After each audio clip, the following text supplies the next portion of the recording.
Welcome to the next in our series of interviews with Babette Rothschild, the author of 8 Keys to Safe Trauma Recovery.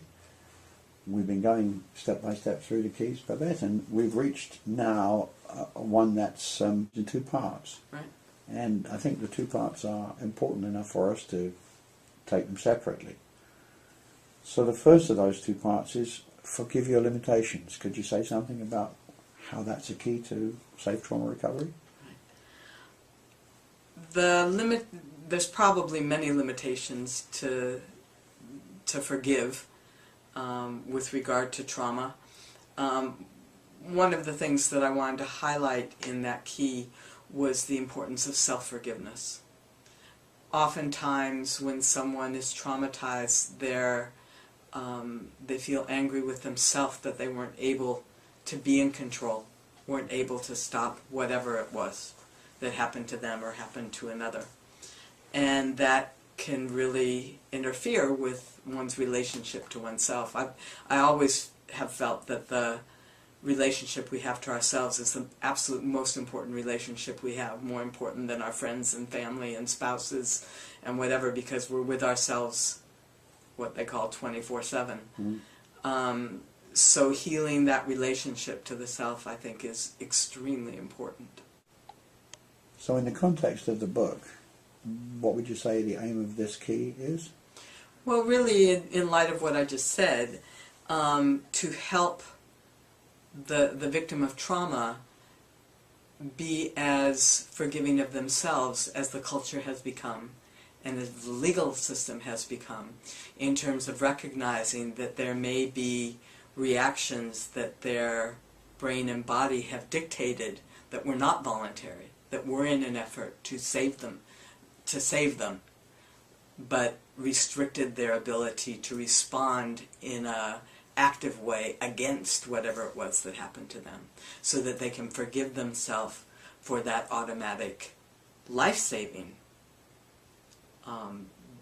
but nonetheless sometimes frustrating response. Could you give an example of how that might look in a practical situation where somebody meets with a traumatic event? Something that might happen that they may need to forgive Yeah. themselves for, a limitation. In at least one, I think 2 of our previous interviews, we've talked about those survival responses of fight, flight, and freeze. And this is where freeze becomes particularly an issue. If someone fights effectively or runs away effectively, there's nothing to forgive. But if they're not able to fight effectively, run away, and that's usually because either they weren't strong enough, they weren't big enough, or because they froze. Or it could also be they're outnumbered, depending upon what the trauma is, or because they froze.